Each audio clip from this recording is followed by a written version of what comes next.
مریم سے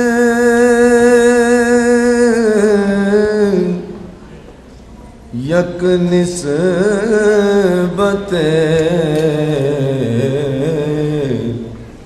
عیسیٰ زیست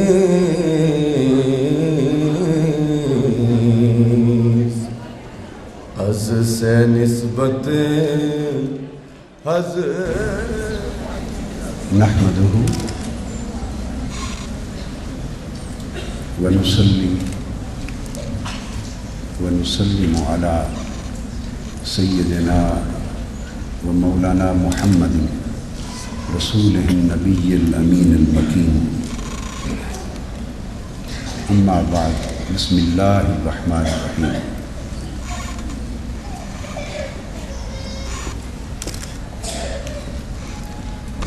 صدر مجلس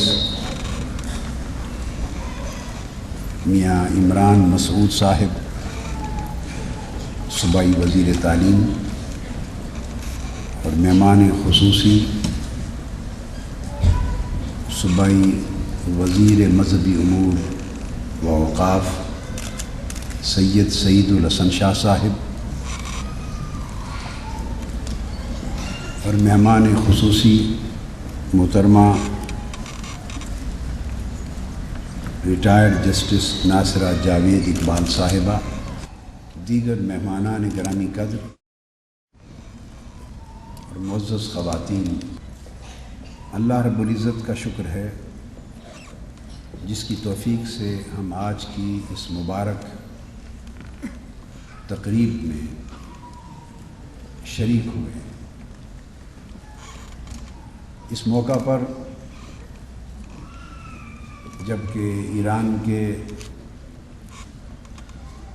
خانہ فرہنگ ایران کے ڈائریکٹر جنرل بھی تشریف فرما ہیں اور ان کی اہلیہ صاحبہ بھی آئی ہیں، آج کی تقریب کے مہمانان خصوصی میں شامل ہیں، اور پاکستان کے طول و عرض سے اور اطراف و اکناف سے کثیر تعداد میں ہماری مائیں، بہنیں اور بیٹیاں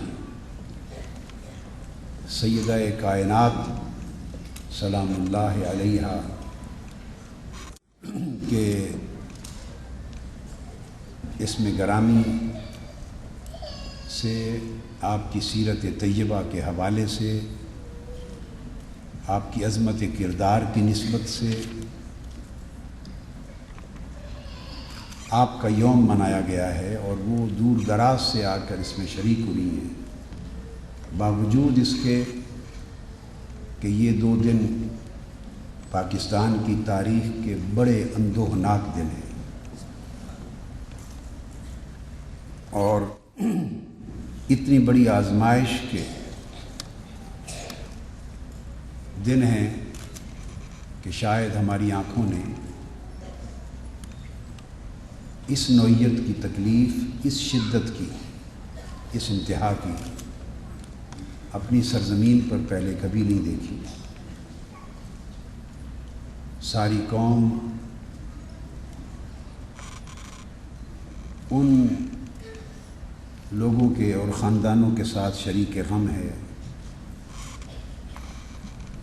جن کی زندگیوں کے چراغ بجھ گئے ہیں اور جس کے لواحقین اور پسماندگان ابھی تک دبے پڑے ہیں اور دکھوں، مصائب اور آلام کے پہاڑوں سے نکلنے کی انہیں ابھی تک کوئی سبیل نظر نہیں آ رہی. ہم سب اللہ تعالیٰ کے حضور مرحومین کی بخشش و مغفرت کے لیے اور جو زخمی ہیں اور دبے ہوئے ہیں ان کی بازیابی اور ان کی سلامتی کے لیے اور پوری قوم کی عافیت کے لیے دعا کرتے ہیں. ان مستحقین کو امداد فراہم کرنے کے لیے فنڈز پاکستانی قوم کی روایت ہے قائم کیے جاتے ہیں. جیسے ابھی میں نے سنا کہ ادارہ جنگ میموریل سوسائٹی، میر خلیل الرحمن میموریل سوسائٹی، اس نے بھی اعلان کیا ہے، اور یہ آج کی تقریب کی میزبان بھی ہے میر خلیل الرحمن میموریل سوسائٹی اور تحریک منہاج القرآن کا شعبہ خواتین، جسے منہاج القرآن ویمن لیگ کہتے ہیں۔ تو یہ جوائنٹ وینچر ہے، وہ مبارکباد کے مستحق بھی ہیں، اور انہوں نے یہ قدم اٹھایا ہے۔ ایسے فنڈز میں ہم سب کا ایوانی اور ملی فریضہ ہے کہ حصہ لیں، اپنے لقمے چھوڑ کر بھی ان کو مہیا کرنا، یہ ہمارے دین اور ایمان کی تکمیل کا تقاضا ہے۔ اپنا سکھ چھوڑ کر بھی ان کے دکھوں کو بانٹنا اور ان کا سہارا بننا، یہی دین اور یہی ایمان ہے۔ جو لوگ ایسے وقت میں دکھیوں کا سہارا نہیں بنتے، ان کی بندگی کی اللہ کی بارگاہ میں کوئی ضرورت نہیں ہوتی۔ تو قوموں کا یہ وقت ان کے کردار کے، ان کے ایمان اور ان کے دین اور ان کی غیرت ملی، اس کا امتحان ہوتا ہے، اور میں امید کرتا ہوں پاکستانی قوم اس میں ہرگز پیچھے نہیں رہے گی۔ یہ جذبہ الحمدللہ پاکستانی قوم میں اقوام عالم سے بڑھ کر ہے، کم نہیں ہے۔ اس موقع پر تحریک منہاج القرآن کا ایک شعبہ ہے جسے منہاج ویلفیئر فاؤنڈیشن کہتے ہیں۔ اس کا ہیڈ کوارٹر ہمارا لندن میں ہے۔ یہ پورا گلوبل شعبہ ہے منہاج ویلفیئر فاؤنڈیشن۔ جیسے تحریک منہاج القرآن کا مرکز ہیڈ کوارٹر لاہور میں ہے، منہاج ویلفیئر فاؤنڈیشن کے ہیڈ کوارٹر لندن میں ہے۔ چونکہ اس کے تحت پوری دنیا میں امت مسلمہ پر جہاں بھی مشکلات آتی ہیں تو منہاج ویلفیئر فاؤنڈیشن کے ذریعے تحریک منہاج القرآن ہر جگہ اپنی بساط بھر انسانیت کی خدمت کے لیے پہنچتی ہے۔ تو اسی کا یہاں پر جو آپریشن ہوتا ہے وہ اس کی برانچ ہوتی ہے، لہٰذا اس کی طرف سے میں فوری طور پر امدادی اور ان کی بحالی کے فنڈ کا اعلان کرتا ہوں، کیونکہ میری ابھی گفتگو متعلقہ شعبے کے سربراہ سے اور فنڈز کی دستیابی کے بارے میں نہیں ہو سکی، لیکن یہ ہے کہ یہ فنڈ جس کا میں اعلان کر رہا ہوں یہ کم سے کم ملینز میں ہوگا، اس کا میں اعلان کرتا ہوں۔ اب وہ کتنے ملینز ہوتا ہے، 2 ملین، 4 ملین، 5 ملین، کم و بیش میرا اندازہ ہے کہ 50 لاکھ سے کم نہیں ہوگا، جس کا میں اس بحالی اور امداد کے لیے منہاج ویلفیئر فاؤنڈیشن کی طرف سے اعلان کر رہا ہوں۔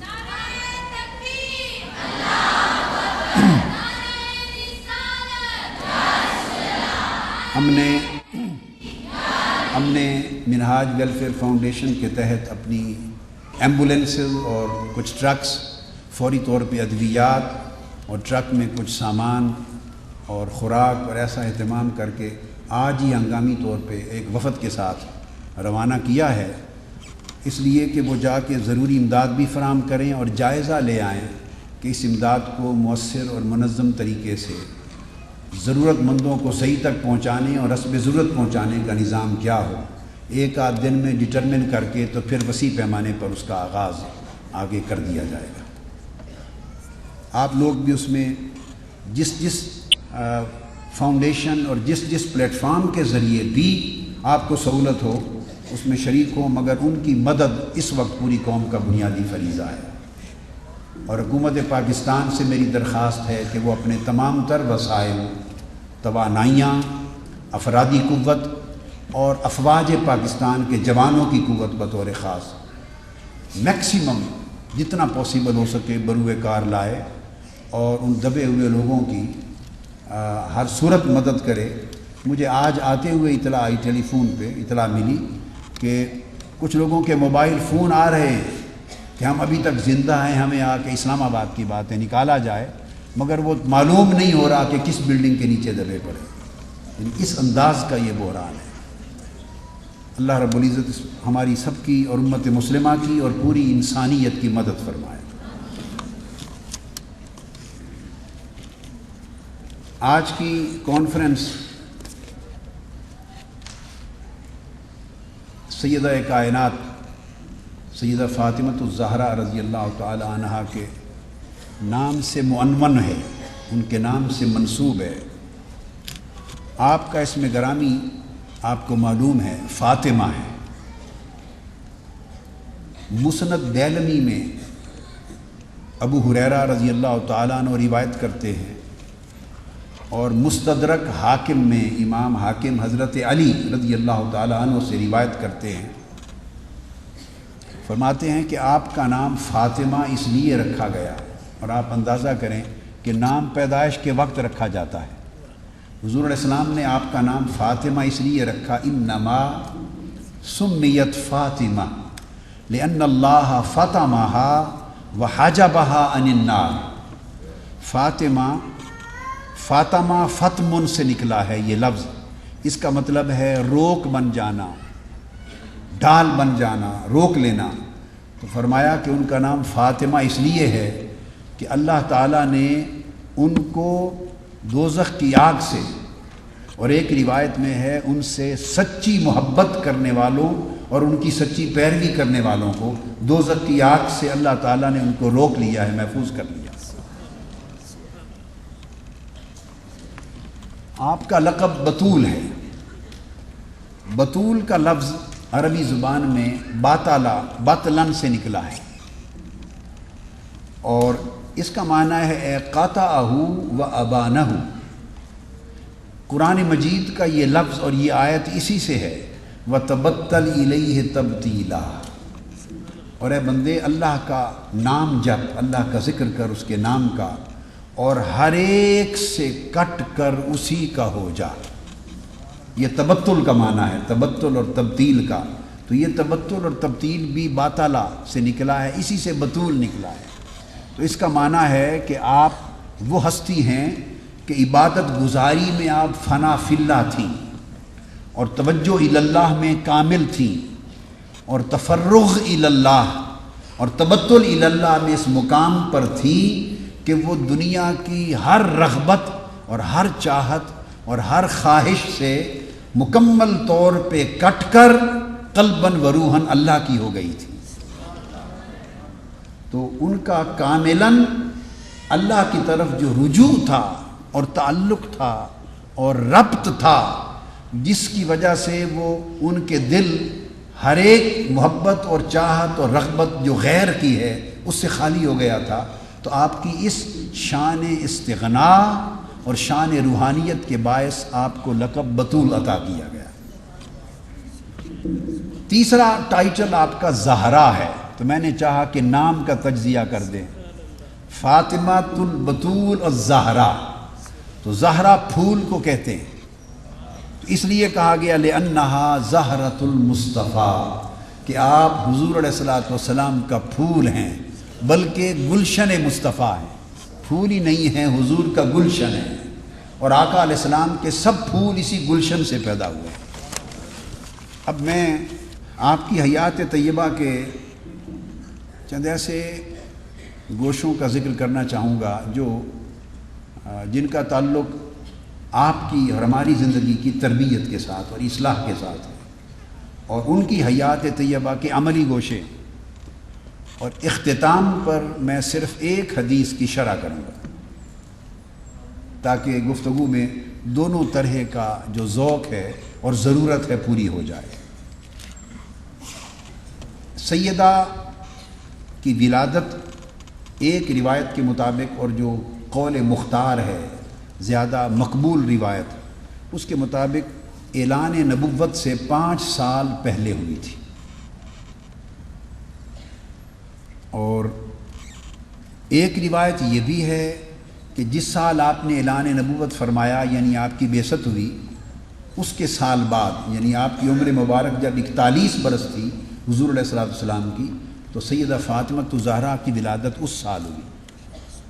اور اس سے مختلف اور بھی اقوال سن ولادت کے بارے میں ہیں، مگر بنیادی طور پہ یہ 2 قول ہیں۔ اس لحاظ سے جو بات اخذ کرنا چاہتا ہوں، پہلا نقطہ وہ یہ، خواہ آپ اعلان نبوت سے 5 برس پہلے تولد پذیر ہوئی، خواہ اعلان نبوت کے پہلے سال میں آپ کی ولادت ہوئی، دونوں صورتوں میں ایک بات طے ہے کہ آقا علیہ الصلوۃ والسلام کے اعلان نبوت کے بعد جو مصائب و آلام کے پہاڑ، کٹھن مرحلوں کا دور ہے، مخالفتوں کا دور ہے، عزیمتوں کا دور ہے، سازشوں کا دور ہے، مزاحمتوں کا دور ہے، رکاوٹوں کا دور ہے، تہمتوں کا دور ہے، آقا علیہ السلام پر حملوں کا دور ہے. یہ جو پورا پیریڈ ہے وہ سارا پیریڈ آپ کے بچپن نے دیکھا ہے. اس سے میں آپ کی طبع میں، شخصیت میں ان بلٹ صبر، استقامت اور شجاعت کو بیان کرنا چاہتا ہوں کہ پیدا ہوئی ہیں اور آنکھ کھولی ہے اس ماحول میں کہ جب مخالفتیں ہی مخالفتیں تھیں. تو پھر مخالفتوں میں آنکھ کھولنے والا بچہ نڈر ہو جاتا ہے. وہ اس میں خوف اللہ کے سوا کسی کا خوف نہیں رہتا. اور جس کی پرورش اس ماحول میں ہوئی ہو، اور تو پھر وہ اپنے حسین کو پال کر بڑی آسانی سے اس کا حوصلہ ایسا ہو جاتا ہے کہ کربلا کو بھی روانہ کر دے. یہ ایک ان بلٹ خوبی تھی. اور اسی میں یہ صحیح بخاری میں جو واقعہ آیا ہے، عبداللہ ابن مسعود رضی اللہ تعالیٰ نے روایت کیا. آپ کی عمر مبارک کوئی 5 برس کے قریب تھی حضور علیہ الصلوۃ والسلام کے اس واقعہ کے وقت. آپ سے کعبہ میں نماز ادا فرما رہے ہیں، معروف واقعہ ہے، آپ نے سنا ہے. تو قریش جمع تھے، مخالفین، ابو جہل ایک پوری مجلس جمع کے بیٹھا تھا اور طعنہ زنی کر رہا تھا اور لغو گوئی کر رہا تھا. آقا علیہ الصلوۃ والسلام جب سجدے میں تشریف لے گئے تو ایک قبیلے نے بہت بڑی قربانی کی تھی اپنے مذہب کے مطابق، تو اس کی اوجڑی منگوا کے تو آقا علیہ السلام کے اوپر کندھوں پر پشت مبارک پہ رکھ دی، خاصی وزنی. اب دشمن ارد گرد کھڑے ہیں، ٹھٹھا مذاق کر رہے ہیں، طعنہ زنی کر رہے ہیں اور اونچا اونچا ہنس رہے ہیں. اوجڑی بڑی وزنی آقا کی پشت مبارک پہ رکھ دی گئی ہے.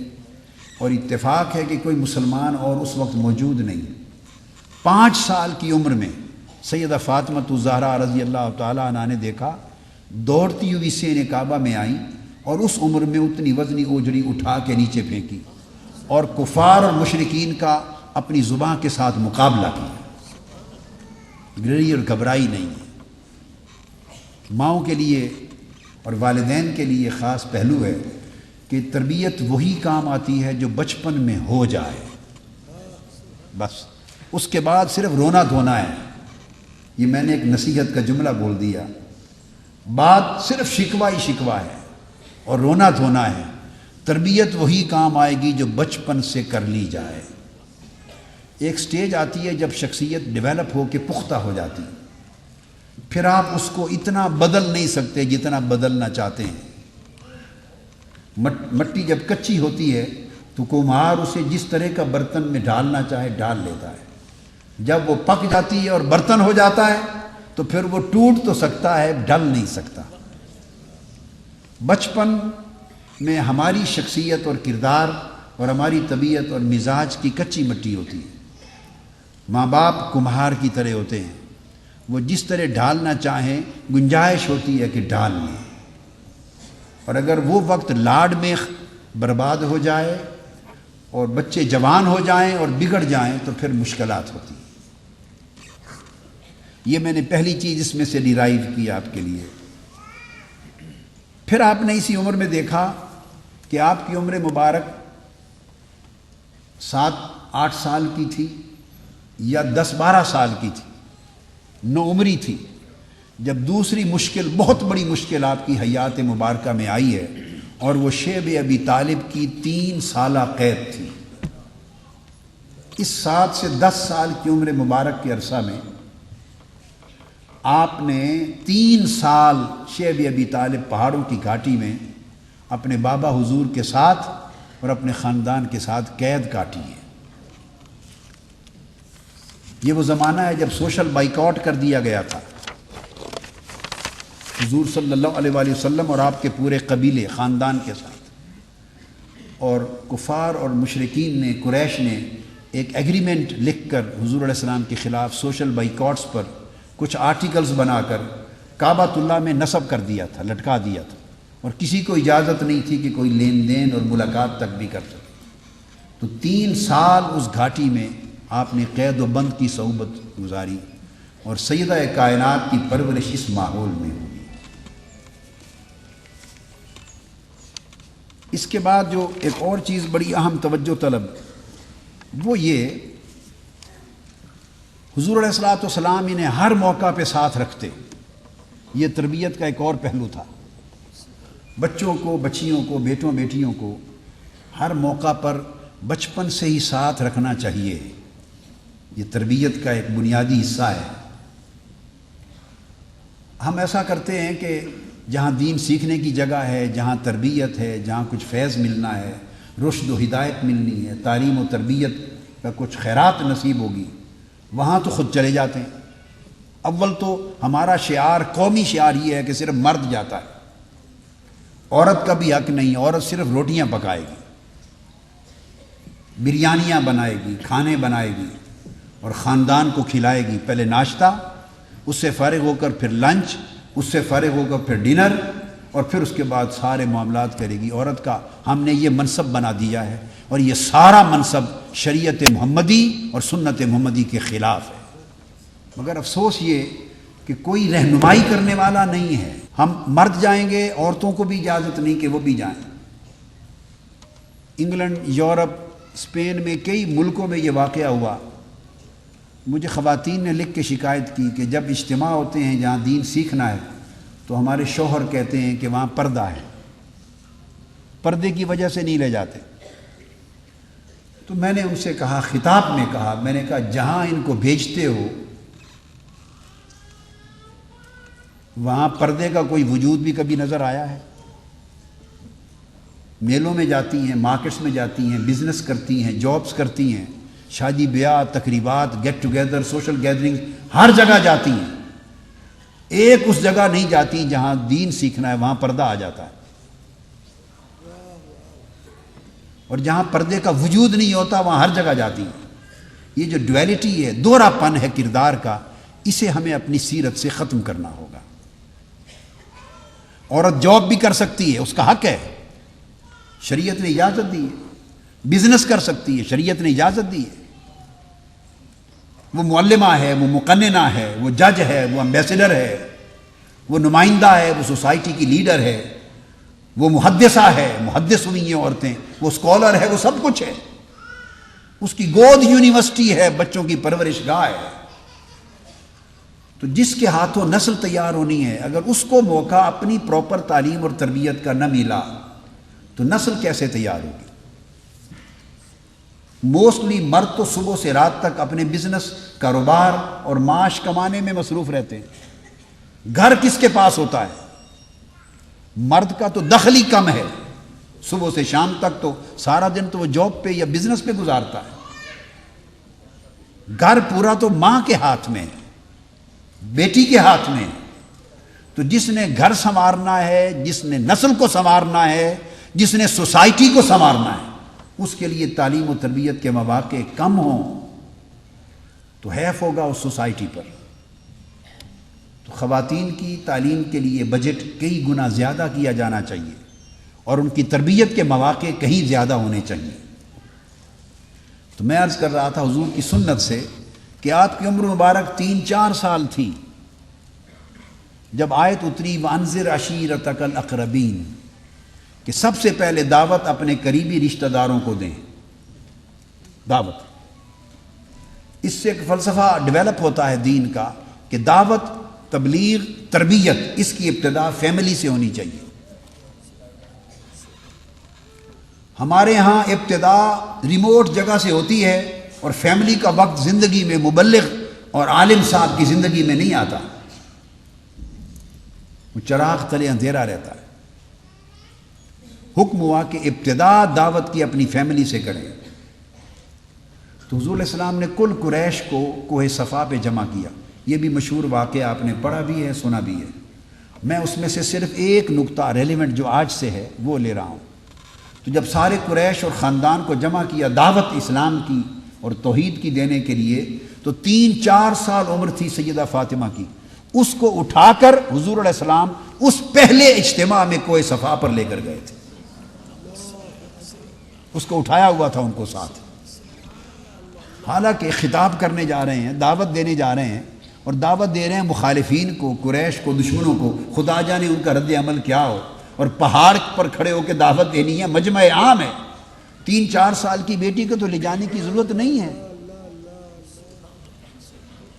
اور گھر میں سیدہ خدیجہ الکبریٰ موجود ہیں، اس وقت وہ حیات تھی، گھر چھوڑ جاتے، مگر نہیں، چونکہ ابھی اس عمر میں آ گئی تھی کہ سنتی تھی، سمجھتی تھی، کم از کم ویژول امپیکٹ ہوتا ہے، ویژول امپیکٹ ہوتا ہے، اس سے جو پرسنالٹی ہے اس کے اوپر سائیکولوجیکل ایک اثر جاتا ہے، اس کو بھی مس نہیں کیا، تاکہ اس عمر میں نقش جو ہو جاتی ہے بات وہ ساری زندگی نہیں بھولتی۔ تو اس اجتماع میں بھی دعوت کے موقع پر اٹھا کے ساتھ لے گئے، اور جب آپ ایک ایک کا نام لے کے بتا رہے تھے کہ اپنے آپ کو سنوار لو، اپنے آپ کو سنوار لو، تو سب کو متوجہ کرنے کے لیے اس ایڈریس میں پھر سیدہ فاطمہ کا بھی نام لیا۔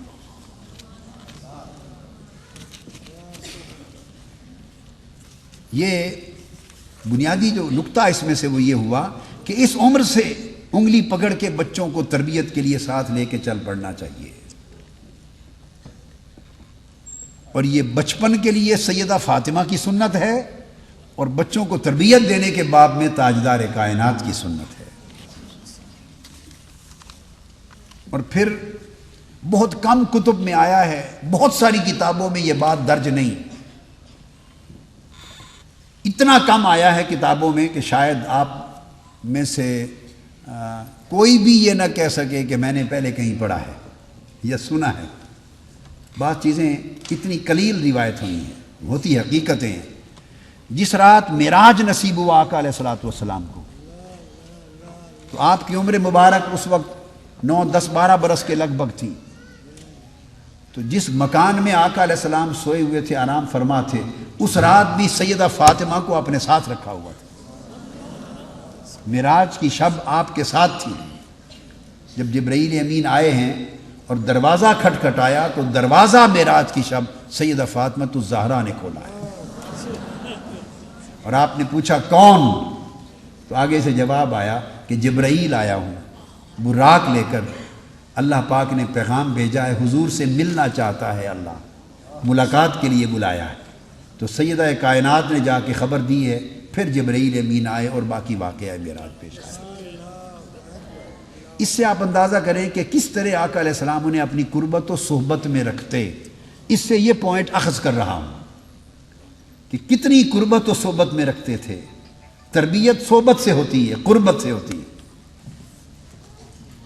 والدین بالعموم بچوں پر جو مذہبی طبیعت کے والدین ہیں، ریلیجس مائنڈڈ مذہبی طبیعت کے لوگ، وہ بچوں پر ایسا روب ڈالنے کا ایک مزاج اور طبیعت یا رجحان رکھتے ہیں تاکہ بچے خوف زدہ رہیں۔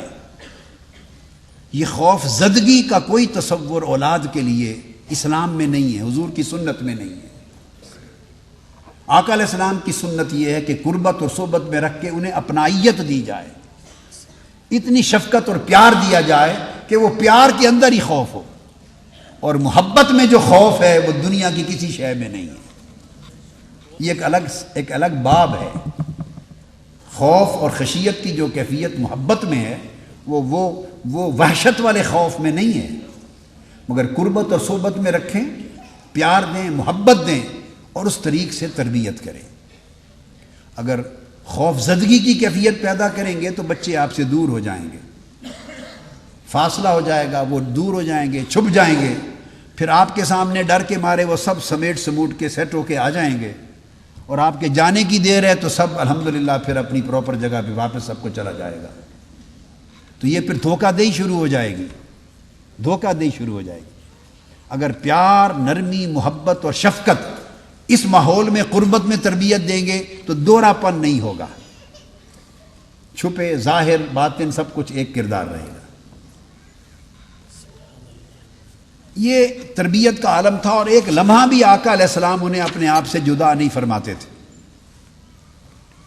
حتیٰ کہ ایک وقت صرف آیا اور وہ سفر ہجرت تھا، اس میں آقا علیہ السلام ان کو ساتھ نہیں لے جا سکے ہجرت کی راہ میں، مگر وہاں پہنچ کر آپ نے زید بن حارثہ کو بھیجا اور حضرت ابو رافع کو بھیجا اور سیدنا مولا علی المرتضیٰ آلریڈی یہاں تھے. اونٹ بھیجے اور مولا علی المرتضیٰ کی قیادت میں ایک قافلہ تھا، اس میں 4 فواتم روانہ ہوئیں. 4 فاطمائیں اس قافلے میں چلی. فواتم کہتے ہیں اس کو، 4 فاطمائیں. سیدہ فاطمۃ الزہرا، اور دوسری کون؟ سیدہ فاطمہ بنت اسد، حضرت مولا علی شیر خدا کی والدہ، یعنی آپ کی دادی جان، وہ بھی فاطمہ. تیسری فاطمہ بنت زبیر بن عبد المطلب، وہ بھی فاطمہ. اور چوتھی فاطمہ بنت حمزہ بن عبد المطلب. ایک ہی خاندان کی 4 فاطمہ. پھر حضرت ام کلثوم آپ کی ہمشیرہ، اور رقیہ آپ کی ہمشیرہ، اور حضرت عائشہ صدیقہ رضی اللہ تعالیٰ عنہ، اور حضرت ام ایمن اور ان کے بیٹے، اور سیدنا ابوبکر صدیق کی بہو ام رومان، اور حضرت عائشہ صدیقہ کی بہن حضرت اسماء اور حضرت اسامہ. یہ قافلہ تھا جو مولا علی المرتضیٰ کی قیادت میں پھر بعد میں حضور کے پیچھے گیا. اور آقا علیہ السلام اس وقت تک قباء سے شہر مدینہ میں نہیں گئے جب تک فاطمہ نہیں پہنچ گئی. سیدہ کا سارا قافلہ پہنچا، آپ 17 دن وہاں مقیم رہے. جب قافلہ پہنچا ان کو ریسیو کر کے تو ملا کے پھر 2 میل کا فاصلہ تھا قباء کی بستی اور مدینہ کی بستی میں. پھر آپ مدینہ تشریف لے گئے. اس کے بعد پھر واقعات آئے ہیں. ہر غزوہ میں آپ ساتھ جاتی. اب یہ دوسرا اینگل ہے. جہاد کی پوری زندگی میں ساتھ شریک رہی، ہر غزوہ میں ساتھ ہوتی. غزوہ بدر میں ساتھ تھی. واپسی ہوئی تو اس دوران سیدنا عثمان غنی رضی اللہ تعالیٰ عنہ کی زوجہ محترمہ اور حضور علیہ السلام کی شہزادی حضرت رقیہ سیدہ فاطمۃ الزہرا رضی اللہ تعالیٰ عنہ کی بڑی ہمشیرہ، ان کا وصال ہو گیا تھا اور تدفین ہو گئی تھی. جب پلٹی سیدھی ان کی قبر پہ گئیں اور رونے لگ گئیں. اور طبقات ابن سعد میں آیا ہے کہ آقا علیہ السلام اپنا کپڑا لے کر سیدہ فاطمہ کے آنسو پوچھ رہے تھے.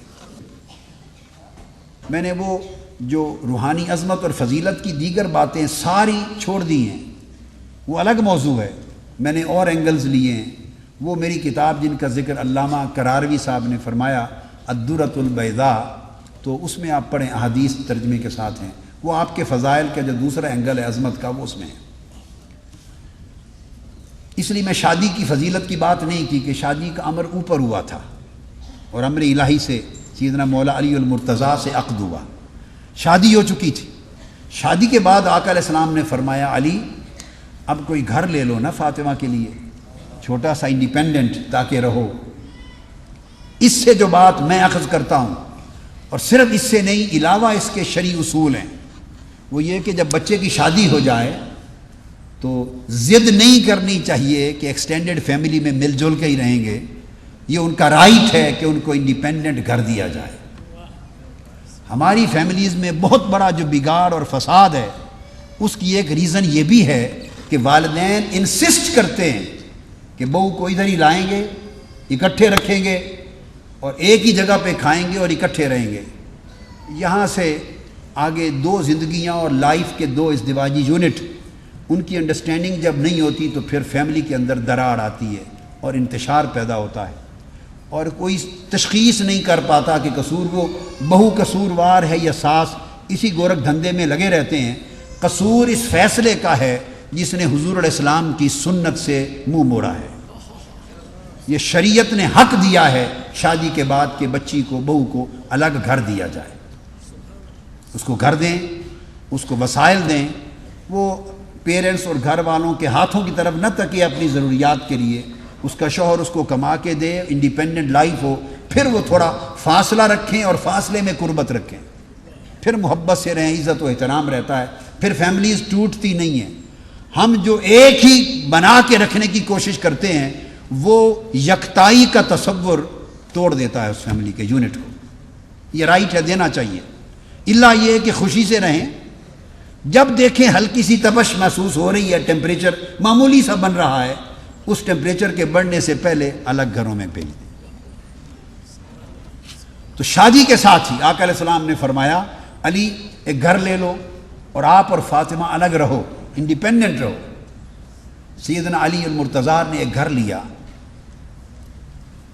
اس گھر کا جو ارینج کیا تو وہ گھر تھوڑے سے فاصلے پر تھا۔ اب فاصلہ کیا ہوگا، میں آپ کو ایکچوئل پوزیشن بتاتا ہوں۔ مثلا میں یہاں کھڑا ہوں، یہ سٹیج ہے، وہ آپ کی دیوار ہے، اس جگہ سے اس دیوار تک کا بھی فاصلہ نہیں تھا، ممکن اس سے آدھا فاصلہ ہو۔ چھوٹی سی تو بستی تھی مدینہ، کل چھوٹی سی بستی تھی۔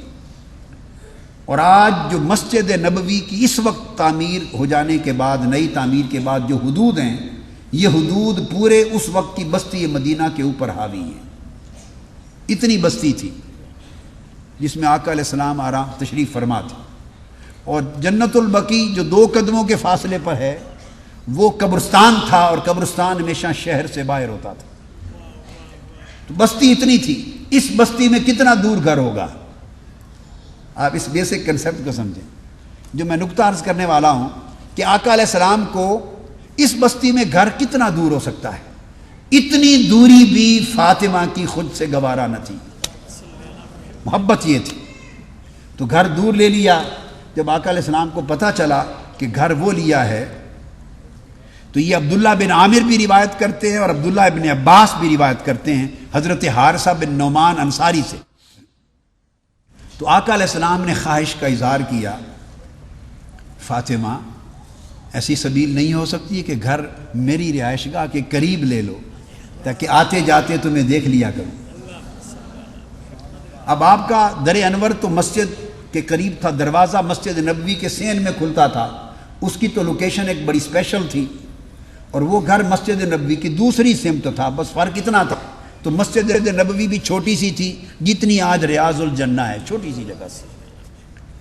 تو عرض کیا یا رسول اللہ، حضرت علی سے ذکر کیا، انہوں نے خبر دی کہ یا رسول اللہ حضرت حارثہ بن نعمان انصاری حضور کے غلام ہیں، صحابی ہیں، ان کے مکان متصل آپ کے ساتھ ہیں، اگر وہ ہمارے مکان کے ساتھ ایکسچینج کر لیں تو پھر ہم یہاں آ سکتے ہیں۔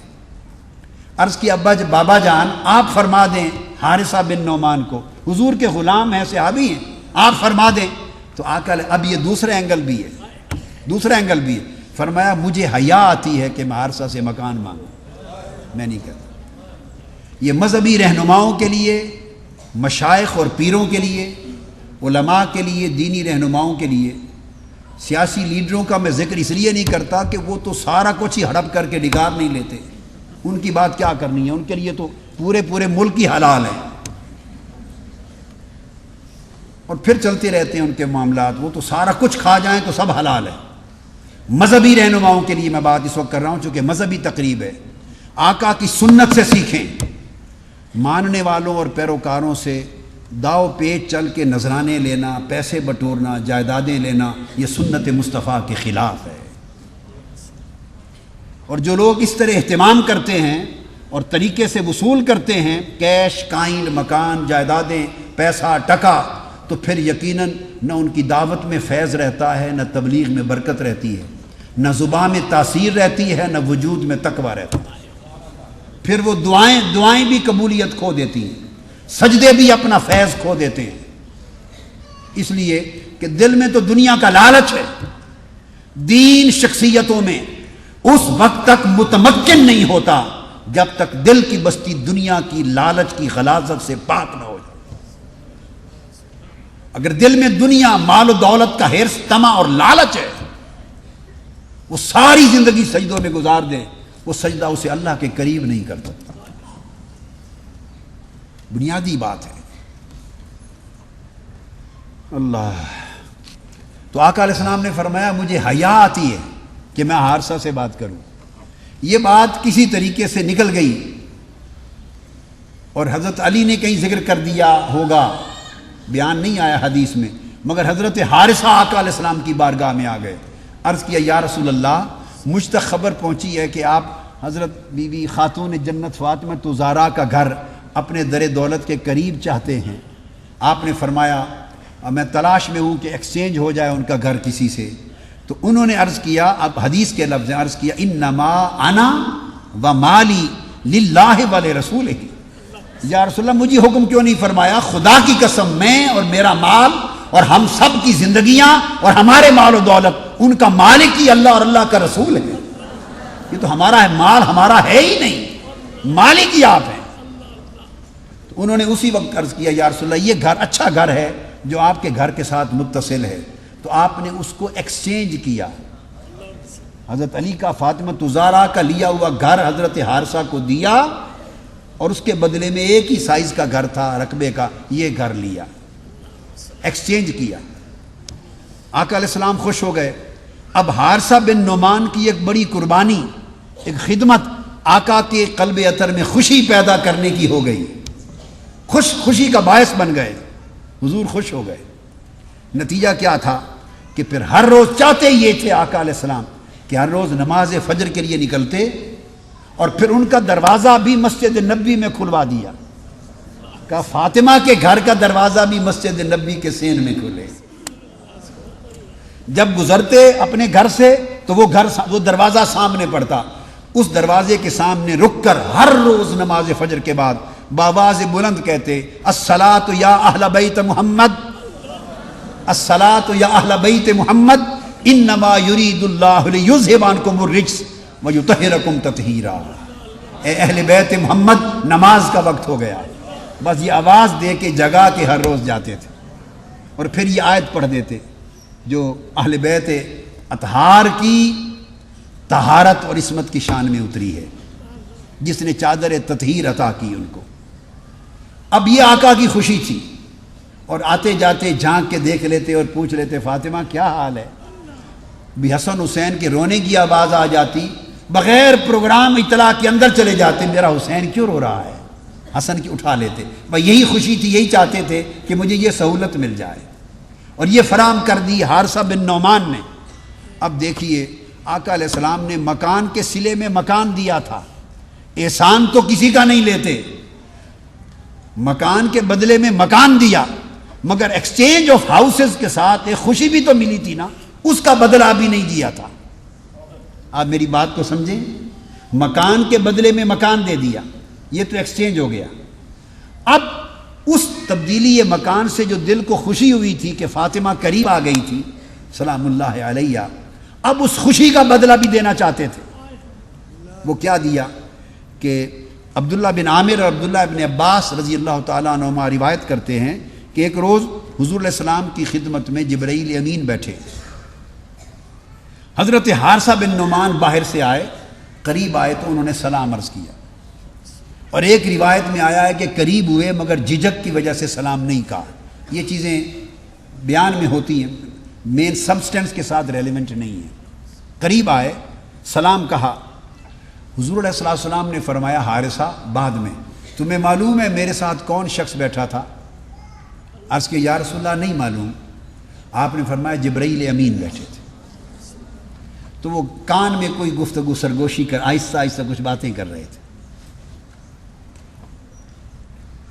وہ بھی طالب دیدار رہتے تھے، آتے تو اللہ کا حکم وہی لے کر آتے تھے، آتے اللہ کے حکم سے تھے، جاتے اپنی مرضی سے تھے۔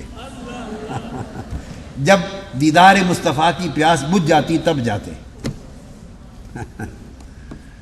تو فرمایا جبرائیل تھے، اور تمہیں معلوم ہے حارثہ جبرائیل نے تمہارے بارے میں کیا کہا ہے؟ یہ وہ بدلہ دیا خوشی کا۔ عرض کیا یا رسول اللہ نہیں معلوم۔ فرمایا جبرائیل نے تمہارے بارے میں کہا انہ من الثمانین، یہ حارثہ بن نعمان ان 80 افراد میں سے ہے، بس اتنا فرما دیا، یہ ان 80 افراد میں سے ہے۔ پوچھا حضور علیہ السلام نے جبرائیل وہ 80 افراد کون سے ہیں جن کی طرف اشارہ کر رہے ہو؟ تو جبرائیل امین نے عرض کی یا رسول اللہ جب فتح مکہ کے بعد غزوہ حنین ہوگا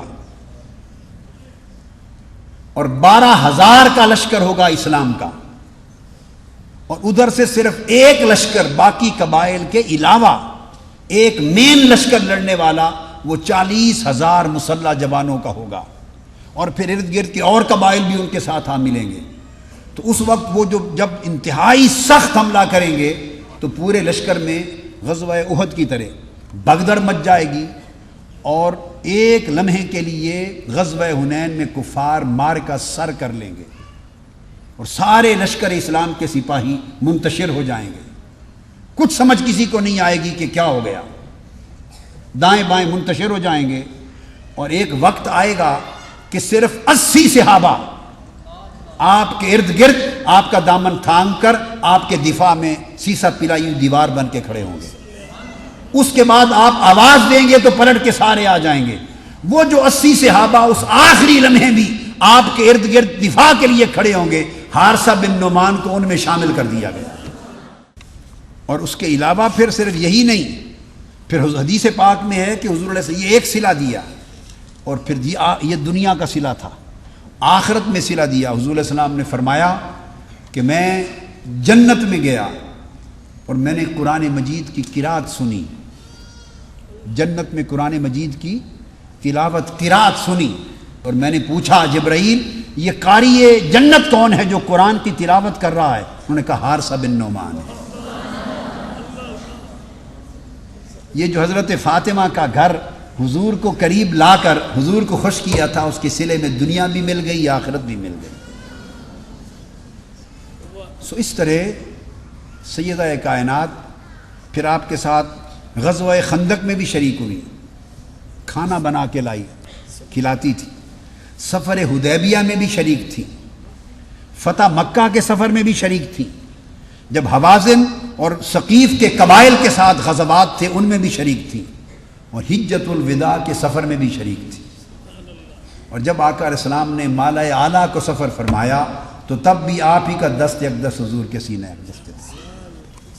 یہ بیان تھا جو میں نے چند گوشے آپ کی سیرت طیبہ کے پیش کیے، اور یہ عرض کرنا چاہتا ہوں اس امر میں کوئی شک نہیں ہے کہ اگر کسی نے عبادت گزاری اور پرہیزگاری کا ماڈل دیکھنا ہو تو اس میں بھی رول ماڈل سیدہ فاطمۃ الزہرا ہے۔ کسی نے صبر، توکل اور مصائب و آلام کے اندر استغنا کا ماڈل دیکھنا ہو تو وہ نمونہ کامل بھی سیدہ فاطمۃ الزہرا ہے۔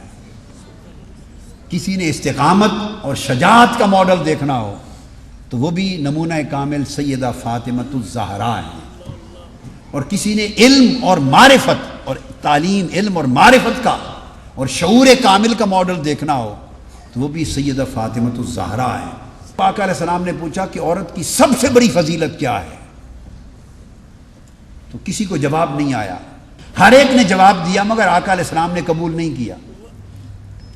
تب سیدنا مولا علی المرتضیٰ کو بھی جواب نہیں آیا، تب وہ چپکے سے گھر گئے، ان سے پوچھا کہ عورت کی سب سے بڑی فضیلت کیا ہے، اور پھر دوبارہ شام کو آئے، شام کو پھر مجلس ہوئی آقا کی بارگاہ کی، پلٹ کر آئے، اس وقت جواب دیا آقا دن کو آپ نے ایک سوال پوچھا تھا، فرمایا پوچھا تھا تو اجازت ہو تو جواب عرض کروں؟ فرمایا بتاؤ۔ یہ جواب دیا کہ عورت کی سب سے بڑی فضیلت یہ ہے، یعنی یہ تو ہے کہ عورت غیر محرم کو نہ دیکھے، اور دیکھنے کا ایک معنی ہے، دیکھنے کا ایک معنی ہے، وہ دیکھنا جو برائی پیدا کرتا ہے۔ یہ تو نہیں ہے کہ بینائی ختم ہو گئی عورتوں کی، مرد، اور یہ مرد کے لیے بھی وہ فضیلت ہے کہ مرد بھی نہ دیکھے۔ غض بصر کا حکم علماء اور مرد لوگ عورتوں کو دیتے ہیں کہ نگاہ نیچی کرو، اور بھولتے ہیں کہ نگاہ نیچی کرنے کا حکم ان سے پہلے مردوں کے لیے بھی ہے۔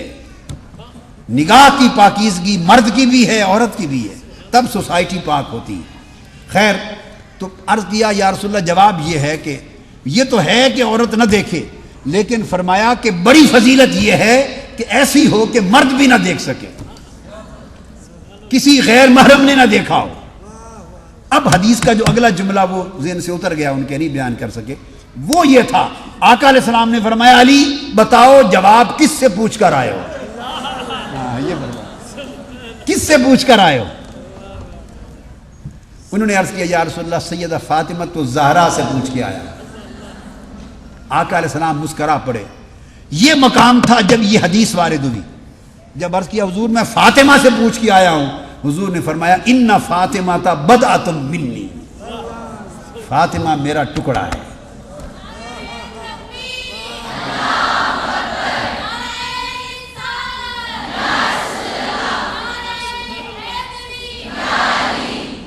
اب میں حدیث کی شرح کرنا چاہتا تھا، اس کا ارادہ میں نے ترک کر دیا وقت کی وجہ سے، چونکہ اگر میں اس کی شرح کروں تو وہ بالکل ایک نئی شرح ہے جو آج تک ائمہ حدیث اور شارحین حدیث میں سے کسی محدث نے نہیں لکھی، اور میری زندگی میں کسی محدث کے قلم سے وہ شرح نہیں گزری آج تک۔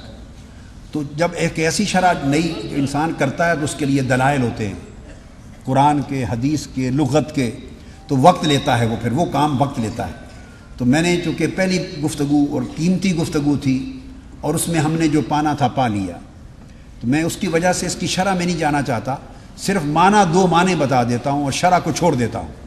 تو اس موقع پر آقا علیہ السلام نے فرمایا، جب سنا کہ فاطمہ سے جواب لے کے آیا ہوں، فرمایا فاطمہ یہ جواب کیوں نہ دیتی، بدعۃ منی، وہ میرا ٹکڑا ہے، اور یہ جواب فاطمہ ہی دے سکتی تھی۔ یہ علم اور معرفت اور شعور کامل کی مثال تھی۔ اب میں نے عرض کیا کہ شرح چھوڑوں گا، ریفرنسز چھوڑ دوں گا، دلائل چھوڑ دوں گا، صرف معنی سمجھا دیتا ہوں۔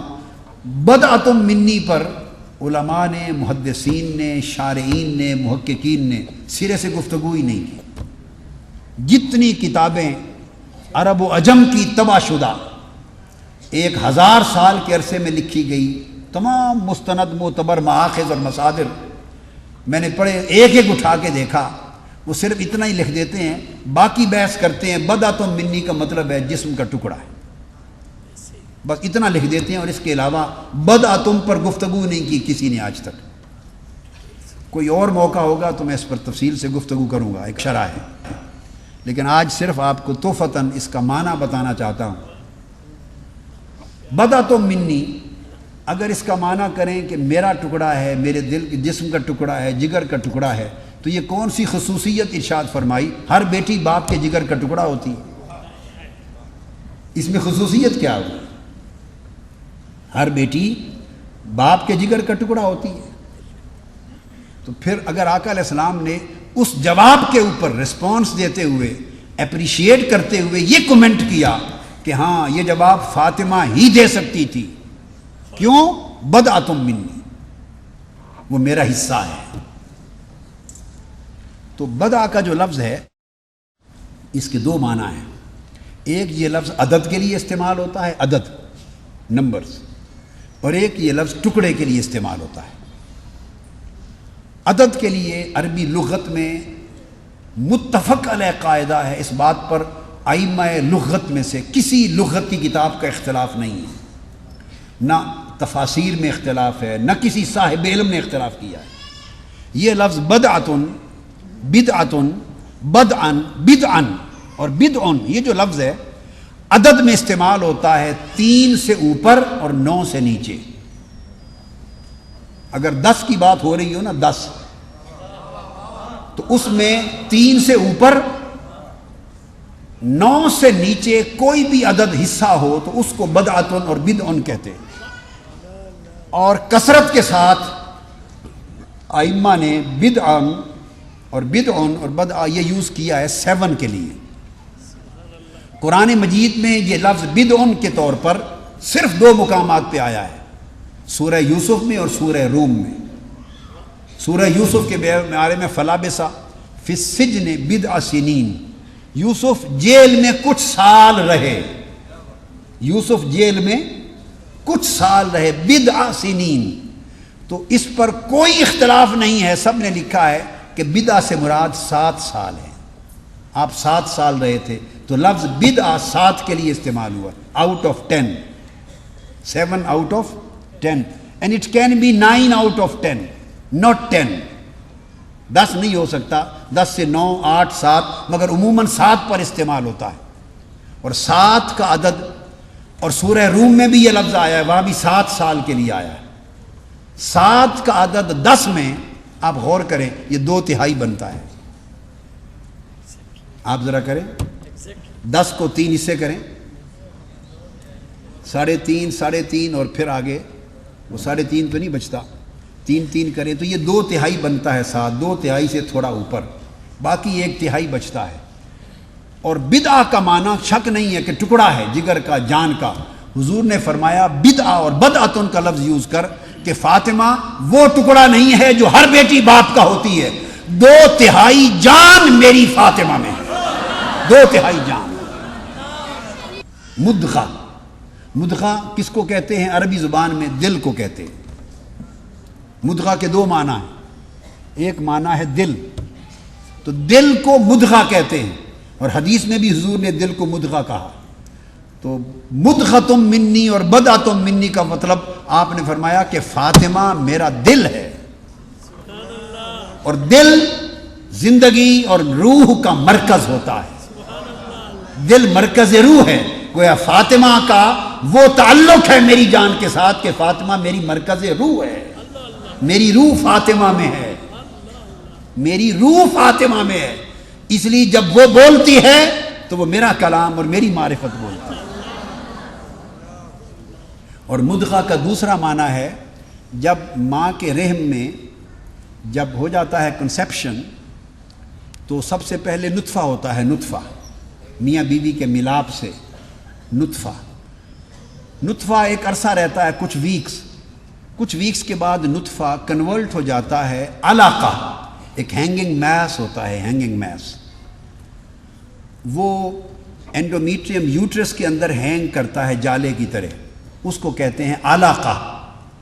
پھر علاقہ کی کنڈیشن کئی ہفتے رہتی ہے، علاقہ جب اپنا پیریڈ مکمل کرتا ہے تو وہ کنورٹ ہو جاتا ہے مدغہ میں، یہ تیسری سٹیج ہے نطفہ علاقہ۔ قرآن نے کہا فَخَلَقْنَا الْعَلَقَةَ مُدْغَةً فَخَلَقْنَا الْمُدْغَةَ عِظَامًا، جب مدغہ بنتا ہے تو اس پر ہڈیوں کا ڈھانچہ اور گوشت پوست چڑھا کے شخصیت مکمل ہو جاتی ہے۔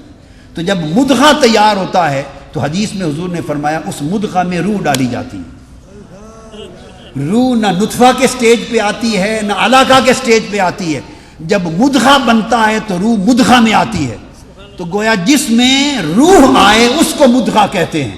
حضور نے فرمایا فاطمہ تو بدعتم منی و فاطمہ تو مدغتم منی، کہ فاطمہ میرا وہ ٹکڑا ہے جس میں میری روح ہے،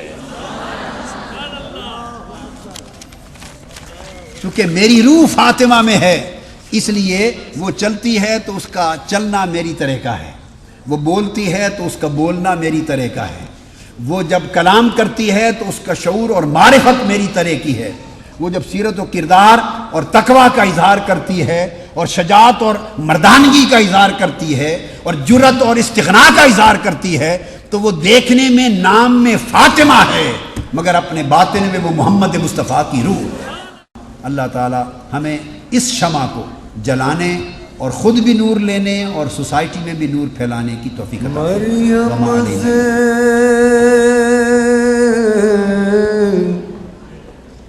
یک نسبت